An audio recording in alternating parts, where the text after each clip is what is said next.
जय हिंद दोस्तों। चलिए दोस्तों बात करते हैं इस एक और क्वेश्चन के बारे में। इस क्वेश्चन में एग्जामिनर ने क्या कहा है, अरु borrowed a certain some from Manish at a certain rate of simple interest for 2 year. He lent this sum to Sunil. वो सुनील को देता है at the same rate of interest compounded annually for the same period. At the end of 2 year, he received 2400 as a compound interest, but two paid rupees 2000 2000 only as simple interest. Find the rate of interest. यानी कि examiner ने क्या कहा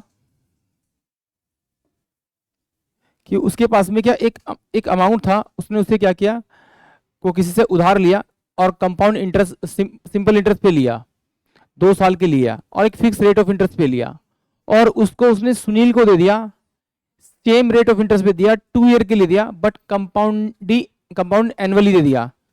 तो उससे जो interest मिला सुनील से वो 2400 रुपये मिला, और उसने जो पे किया वो 2000 रुपये पे किया। तो एग्जामिनर पूछ रहा है कि वो रेट ऑफ इंटरेस्ट क्या है।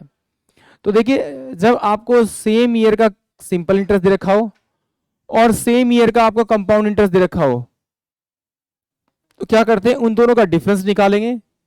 जो डिफरेंस आएगा उसके नीचे जो आपका सिंपल इंटरेस्ट टोटल वो रखेंगे, इनटू में 100 से मल्टीप्लाई करेंगे और उसके 2 से मल्टीप्लाई करेंगे, तो आपका रेट ऑफ इंटरेस्ट आएगा। क्यों? क्योंकि ये 2 ईयर का रेट ऑफ इंटरेस्ट है, सो 2 ईयर का इंटरेस्ट है, तो 2 से मल्टीप्लाई करेंगे। तो ये कितना हो जाएगा आपका, इससे ये गया, इससे ये गया, इससे ये गया, तो 40% जो आएगा वो आपका रेट ऑफ इंटरेस्ट आएगा।